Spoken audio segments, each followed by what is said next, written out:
नमस्कार, मैं doctor Shilpi डूडवल, assistant professor history. Uh, today, today I would like to discuss about sources of ancient Indian history. We study this topic in BA Part 1. So target students here is my target students are BA Part 1 students. Though other people who are interested in the sources of ancient Indian history may also uh, see this. So, purpose of the history is to throw light on the past. That is done through discovery and the study of historical sources. It is rather easy to find sources for the writing of the history of the recent past because there is plenty of handwritten and printed material on and about modern state and society. There is enough material in respect of medieval times too, but we find difficulties when we write about ancient Indian history. It is mentioned in great Indian epics like Mahabharata that history is that ancient description which contain instructions, virtues, wealth, desire, salvation. In other words, ancient Indian sires laid great emphasis on those events which carried higher ideals rather than actual happenings. These sources, we divide these sources into two parts, two for our understanding. One is archaeological sources and the other one is literary sources. Archaeological sources are those sources which are tangible that we find in our excavations. When we do excavation in the historical sites, we find the, we find whatever artifacts we include them into archaeological source. These archaeological sources are mainly into three categories. One is archaeological remains and monuments, inscription, and coins. The literary sources can also be divided into three groups, mainly religious literature, secular literature, and accounts of foreigners. I Though today I'm only going to discuss about archaeological sources. Archaeological sources archaeological sources mainly contains um, the artifacts, the bones, the pottery that we get from the historical sites are in during the archaeological excavations. Archaeological remains are subjected to scientific examination of radiocarbon methods for its dates so that we may find that to which era these artifacts belong. Archaeological sources give us some knowledge of life of ancient Indian people. We have uh, lots of ancient ruins, remains, and monuments. Many, many historical places are still under under earth. They have not been rediscovered, though on the large scale excavations are being carried out to bring some light to these undiscovered places. The material remains discovered from excavation and ruins speak a good deal of the past. For example, the excavation at Mohenjo-daro and Harappa brought to the knowledge of the world the existence of Indus Valley civilization.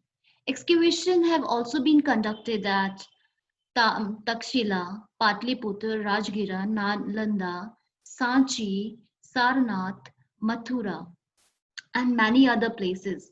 They are all being done at different places by digging these sites and mounds and discovering the material remains. Historians try to understand and reconstruct our ancient past.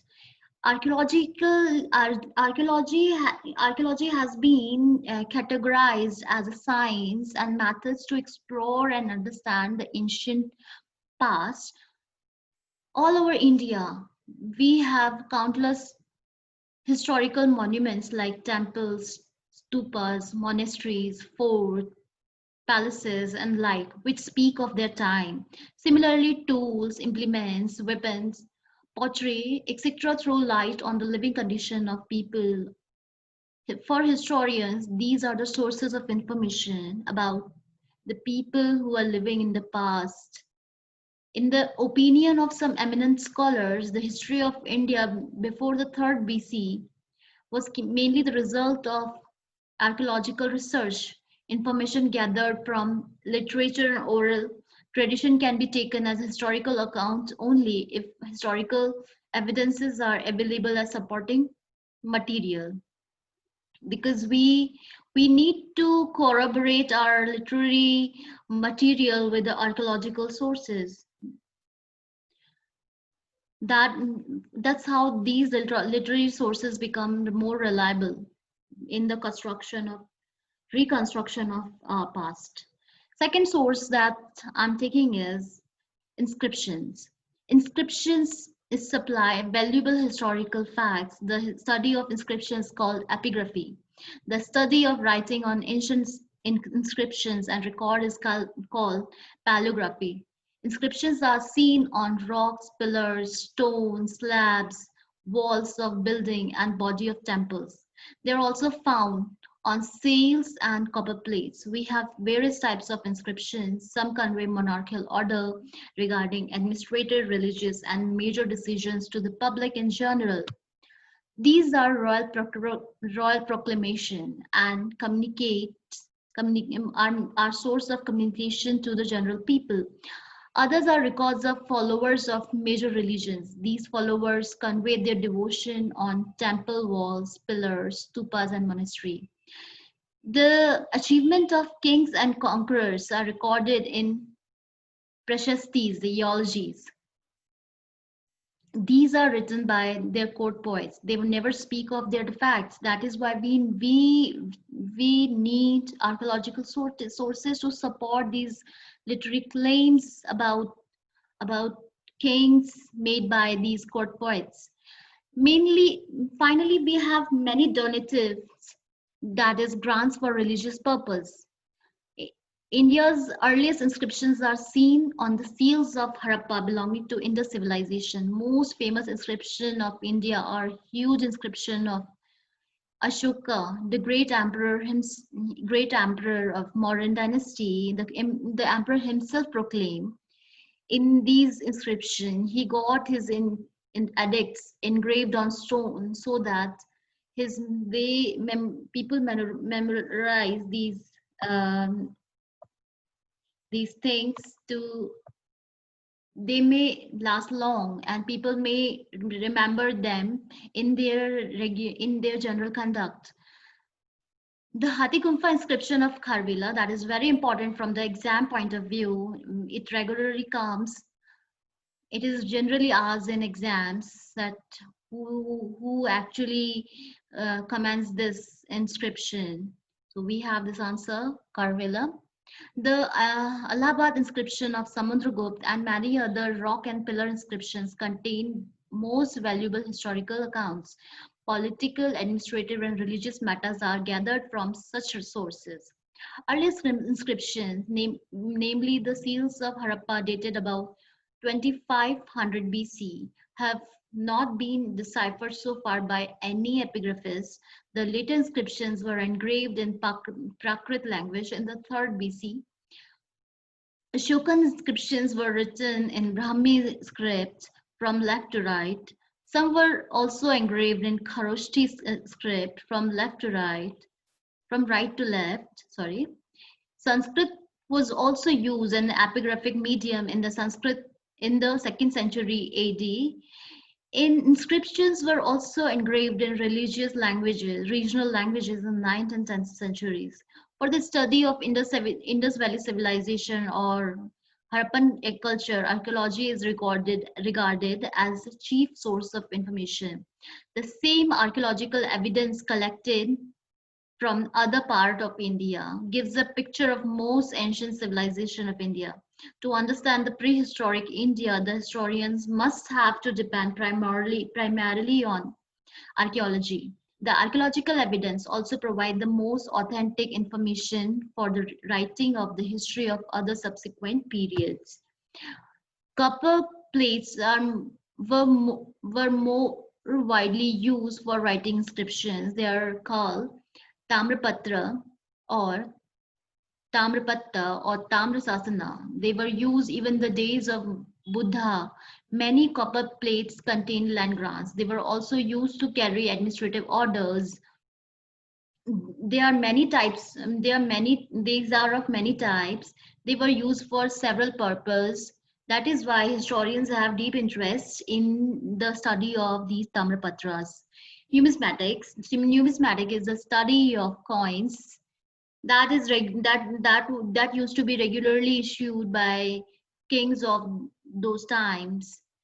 Coins form another source of historical information. Ancient coins were mostly made of gold, silver, copper, or lead. Coin molds of Kushan period made of burnt clay have also been discovered.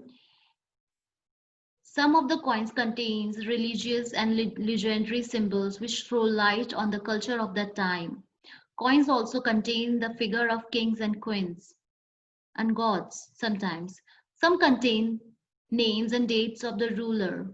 Coin also throws significant light on the economic life of ancient people.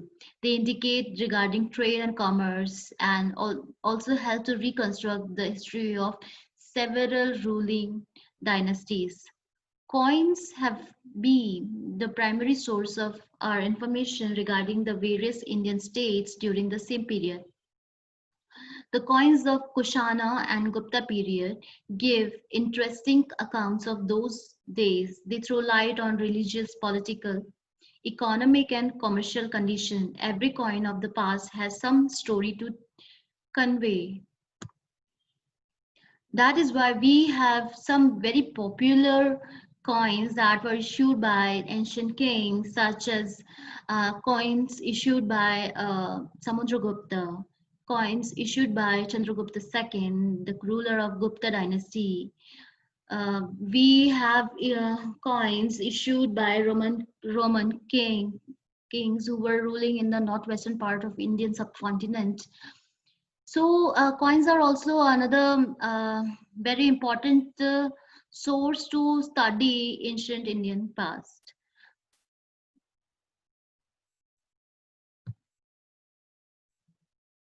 Thank you for today's lecture.